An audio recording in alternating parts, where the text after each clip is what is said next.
الرحیم تلک حدود اللہ فلا تقربوها صدق اللہ مولانا العظیم الصلاۃ والسلام علیک یا رسول اللہ وسلم علیک یا حبیب اللہ۔ لائق صد افتخار ناظرین و سامعین ذی وقار، اس وقت جو سیلابی صورتحال ہمارے ملک میں ہے کہ اللہ رب العزت کی بارگاہ سے ہم معافی کے خواستگار ہیں کہ سیلاب ہے کہ وہ ڈبوتا چلا جا رہا ہے، رکنے کا نام تک ہی نہیں لیتا، ہر طرف سے تباہی ہی تباہی ہے، بربادی ہی بربادی ہے کہ ہنستے بستے گھر اجڑ گئے، بستیوں کا ملیا میٹ ہو گیا، شہروں کے شہر جناب والا وہ ویرانے کا منظر پیش کرنے لگے، جائیدادیں ختم ہو گئیں، کسی کا بیٹا بچھڑ گیا تو کسی کا بھائی اس سے علیحدہ ہو گیا، کوئی ماں کو ڈھونڈ رہا ہے تو کوئی ماں اپنی اولاد کو ڈھونڈ رہی ہے۔ آخر یہ تباہی و بربادی کس وجہ سے ہوئی ہے؟ بحیثیت مسلمان ہمیں اس پر بھی تو غور کرنا چاہیے۔ اللہ تبارک و تعالی نے آج سے تقریباً 1450 سال قبل پہلے ہی فرما دیا تھا کہ تلک حدود اللہ، یہ میری حدیں ہیں۔ ہر گورنمنٹ کے بہت سے حساس مقامات ہوتے ہیں کہ جن کی حدود کراس کرنے کی کسی کو اجازت نہیں دی جاتی۔ مثلا بجلی کا گرڈ ہے، اگرچہ اس کے چاروں طرف خاردار تاروں کا تحفظ ہوتا ہے، لیکن بورڈ آویزاں ہوتے ہیں، نوٹس لگے ہوتے ہیں کہ خطرہ 440 وولٹ۔ ایون یہ بڑے بڑے ٹرالے جو موبلائل یا جناب والا تیل لے کر چلتے ہیں، ان کے پیچھے بھی کہ لال رنگ سے بہت بڑا لکھا ہوا ہوتا ہے کہ خطرہ، یعنی کوئی اس سے نہ ٹکرائے،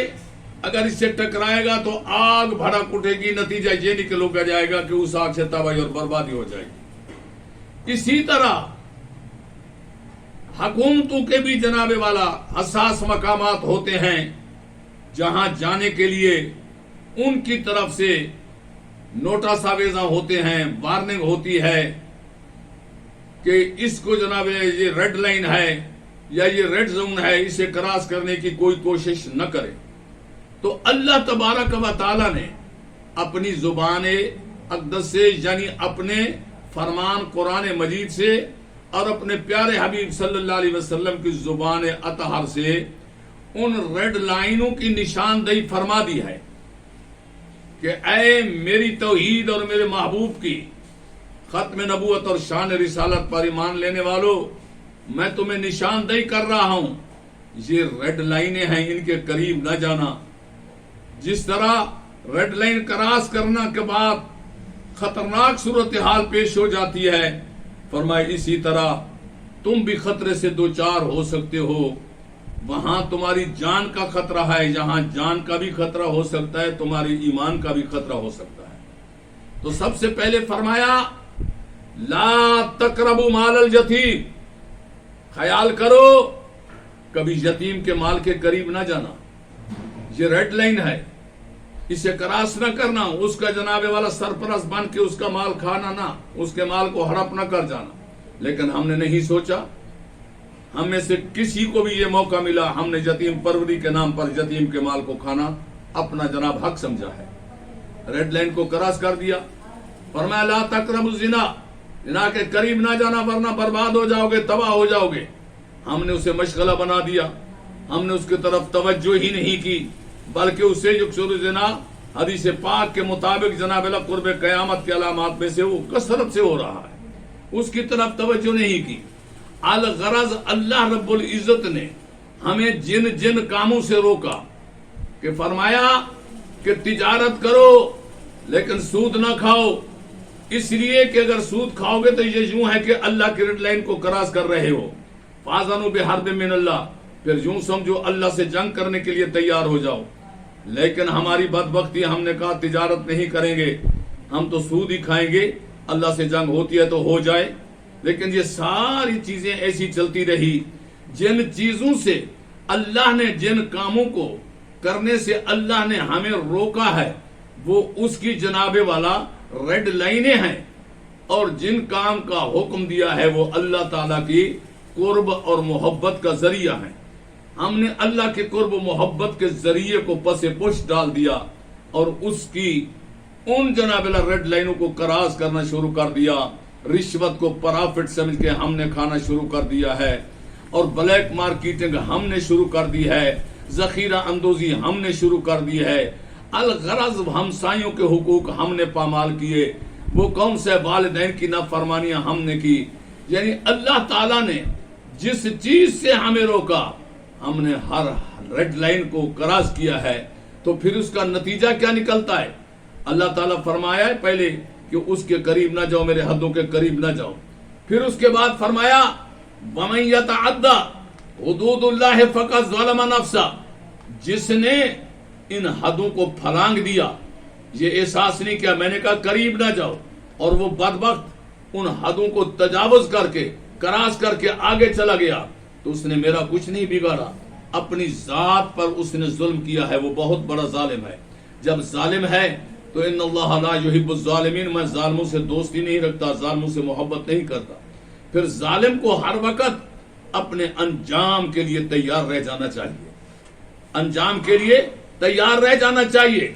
اور کیا انجام ہوتا ہے؟ فرمایا کہ تم کیا سمجھتے ہو کہ میں نے تمہیں وارننگ دی ہے، تم نہیں سمجھے، میں تمہیں بتلاتا رہا لیکن تم نے اس طرف توجہ نہیں کی ہے۔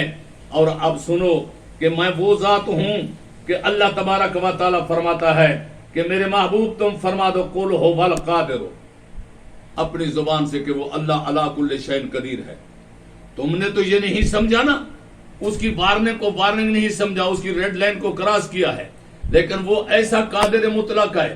علی کل شیء قدیر ہے اس بات پر، الا ان یبعث علیکم عذابا، کہ وہ تم پر عذاب بھیج سکتا ہے، وہ تم پر عذاب بھیج سکتا ہے۔ کہاں سے؟ من فوقکم، اوپر سے، اوپر سے، یعنی کبھی بارش کی صورت میں، موسلادھار بارش کی صورت میں عذاب بھیجتا ہے، کبھی اولے برسا کر عذاب بھیجتا ہے، کبھی پتھروں کو برسا کر عذاب بھیجتا ہے، کبھی سرخ اور سیاہ آندھیاں بھیج کر عذاب بھیجتا ہے۔ تو یہ اس کی عذاب کی مختلف صورتیں ہیں۔ وہ اوپر سے بھی عذاب بھیجتا ہے، اور صرف اوپر سے نہیں، فرمایا وَمِن فوقکم، اور فرمایا وَمِن تحت ارجلکم، اور وہ نیچے سے بھی عذاب بھیج سکتا ہے۔ زمینوں کو حکم دیتا ہے، زمینیں دھنس جاتی ہیں،